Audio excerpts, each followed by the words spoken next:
J'ai tout le temps de la diarrhée, pourquoi est-ce que j'en souffre et qu'est-ce que je peux faire pour éviter ça au quotidien?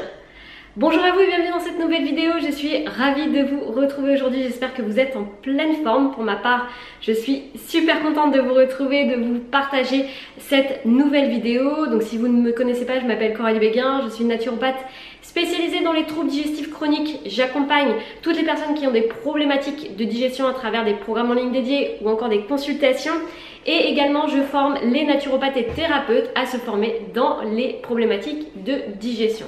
Je vous passe également l'information, si vous avez envie de prendre une consultation, eh bien vous pouvez maintenant la prendre avec mon équipe de naturopathes qui est formée à ma méthode dans les problématiques de digestion. Donc toutes ces informations vous les retrouverez sur mon site internet coraliebeguin.com. Alors aujourd'hui je voulais aborder avec vous la sphère des problèmes de digestion mais notamment de la diarrhée. Alors la diarrhée, on va parler aujourd'hui de la diarrhée chronique, donc je ne vais pas vous faire le schéma, je pense que tout le monde sait ce que c'est la diarrhée, tout le monde l'a déjà eu une fois, notamment via la gastro ou via la tourista.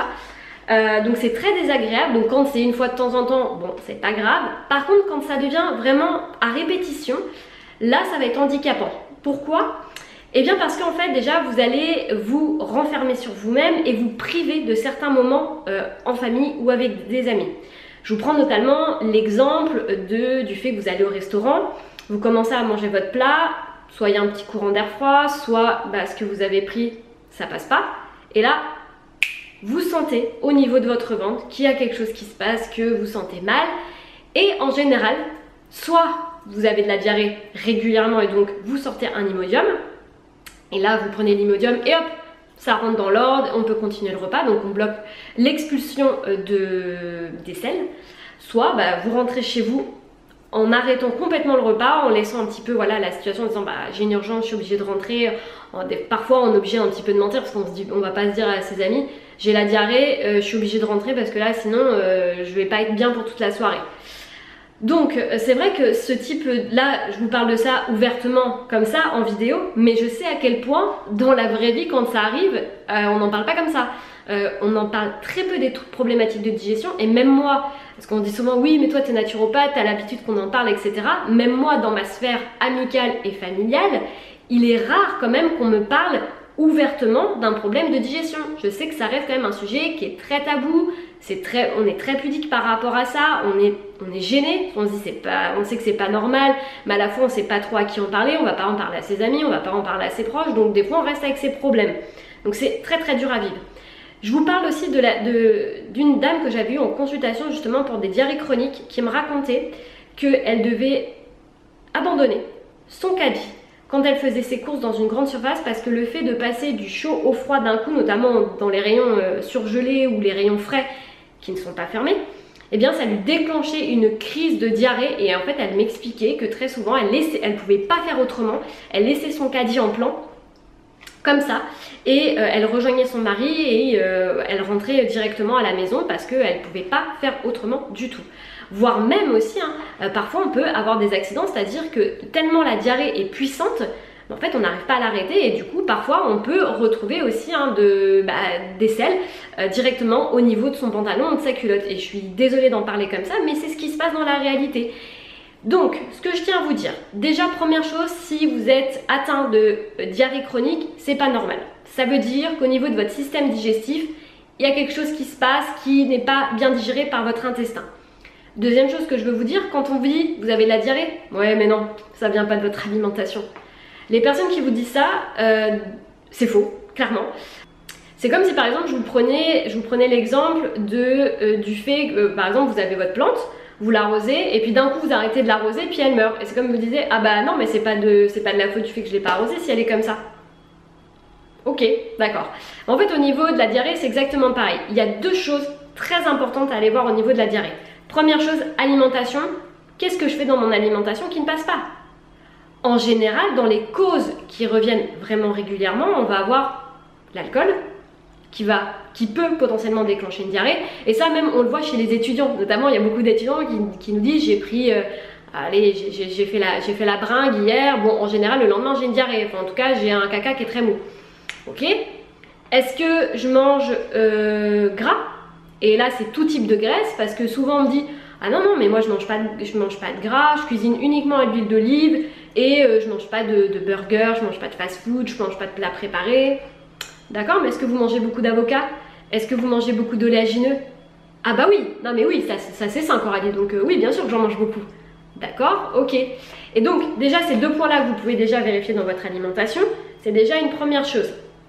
Quand je parle d'alcool aussi, c'est pas que le vin, c'est pas que la bière, hein, c'est aussi les alcools forts, enfin tout type d'alcool en fait. Hein.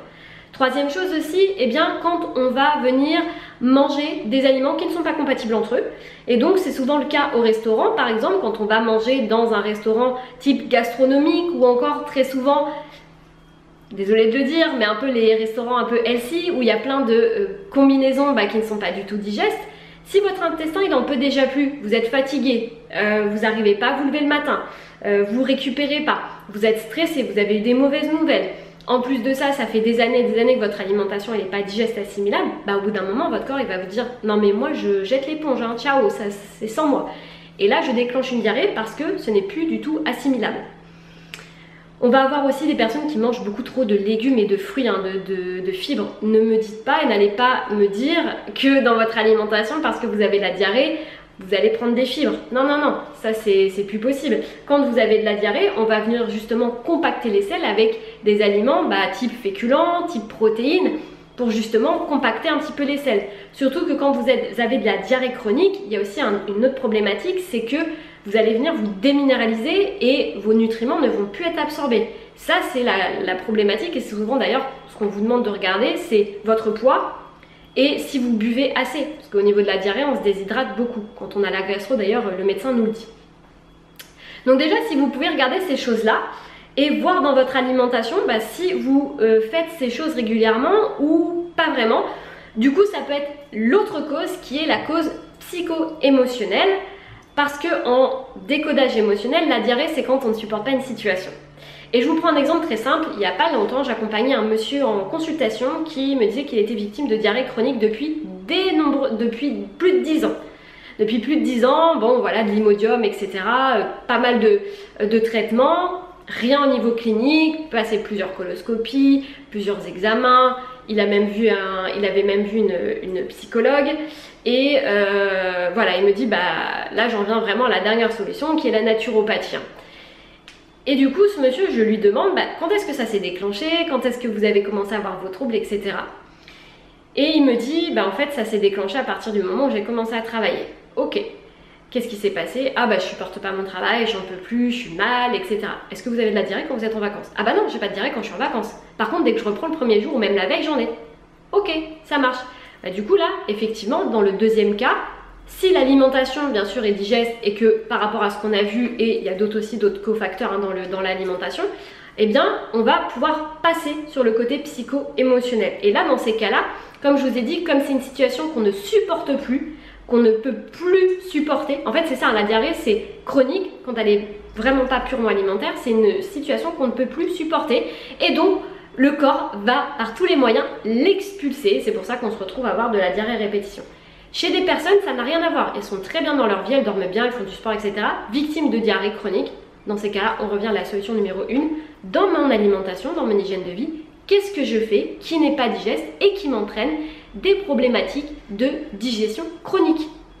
C'est toujours ça. Dans mes vidéos, vous savez, je vous amène beaucoup à réfléchir, à vous dire... La cause en fait, c'est pas de dire j'ai peut-être mangé ça, c'est bon, j'ai fait un écart, c'est peut-être ça, c'est un ensemble de facteurs et de cofacteurs simples qui très souvent déclenchent un symptôme qui va être parfois lourd à supporter en fait. Et ça c'est le gros problème en France, c'est-à-dire que en France en général, dès que vous avez diarrhée ou autre ou des symptômes, on vous envoie, ce que je vous ai dit, on vous envoie voir le médecin, on vous fait des examens, etc. Il n'y a rien cliniquement parlant. Et donc là on se retrouve à case de départ, qu'est-ce que je fais avec mes problèmes?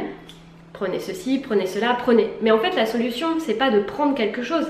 La solution c'est de se dire je m'interroge sur mon hygiène de vie, sur mon hygiène des pensées, sur ma sphère en fait de l'hygiène de vie pour comprendre ce qui m'engendre en fait ce type de problématique. On raisonne toujours du sens inverse. Je vais pas vous dire, même en consultation, je suis pas pour de donner des compléments alimentaires pour stopper une diarrhée ou autre chose, hein. Là on parle de la diarrhée, ça pourrait être un reflux gastro-œsophagien, ça pourrait être de la colopathie ou autre. Je suis pas pour en fait, parce qu'en fait le fait de donner un complément alimentaire, bah, c'est un bouche-trou, et on ne trouve pas la cause, donc on vient boucher le trou. Alors par contre, ce qui est intéressant, c'est de stimuler l'avancée par le complément alimentaire. Le fait de, quand on donne un complément alimentaire qu'on est déjà soulagé, ça va aussi déclencher quelque chose chez vous qui va se dire ok, je suis prête à passer à l'action, je suis prête à faire des efforts, etc. Mais c'est vrai que quand on souffre de diarrhée chronique, de toute façon on est prêt quasiment à faire tout pour que ça s'arrête, parce que c'est tellement invivable côté émotionnel. On se dit qu'on ne peut plus avoir une vie normale, en fait on est obligé de tout le temps appréhender ses faits, enfin ses sorties, ses faits, ses gestes, la manière dont on s'habille, parce que en fait c'est plus notre cerveau et c'est plus nos envies qui gouvernent, c'est la diarrhée. Essayez un petit peu de regarder si vous faites les erreurs que je vous ai données dans cette vidéo, essayez de voir un petit peu ce qu'il en est. Et puis il y a également aussi quelque chose que je voulais vous donner en termes de conseils comme l'alimentation. C'est très souvent aussi la suralimentation. On n'en parle pas assez, un peu plus quand même ces derniers temps, mais aussi la suralimentation peut engendrer des problématiques de diarrhée chronique. Donc le fait de manger beaucoup plus que ce qu'on peut assimiler par son corps, et surtout par rapport au fait que moi je peux digérer. Et ça c'est très très important, c'est-à-dire que souvent dans un couple on va faire quasiment la même assiette, sauf s'il y a un régime végétarien ou vegan ou autre. Souvent on a la même assiette, la femme et l'homme. Et là parfois on a les mêmes quantités pour la femme et l'homme. Et ça c'est pas toujours bon, ça dépend du sport, ça va dépendre de votre sommeil, ça va dépendre de votre activité, ça va dépendre de beaucoup de choses en fait. Donc adaptez aussi votre assiette, de ne pas sortir avec le ventre qui va être plein à craquer quand vous sortez de table en fait, parce que là bah, du coup vous êtes complètement en suralimentation. On dit souvent d'ailleurs, notamment dans tout ce qui est culture asiatique, on dit souvent d'ailleurs qu'il faut sortir de table avec comme une petite place pour le dessert, mais qu'on va pas prendre. Voilà, en tout cas j'espère que cette vidéo vous a plu, n'hésitez pas à mettre un like, n'hésitez pas à mettre un petit commentaire également, et surtout à partager cette vidéo pour qu'elle puisse aider d'autres personnes. On se retrouve sur les réseaux sociaux, n'oubliez pas de me suivre sur Instagram, YouTube, d'activer la petite cloche pour avoir les notifications et aussi recevoir les notifications quand je suis en live. Prenez bien soin de vous, surtout n'oubliez pas de passer à l'action, c'est vous qui êtes acteur de votre santé, pas les autres. Et puis prenez bien soin de vous, on se retrouve très vite, à bientôt dans une prochaine vidéo.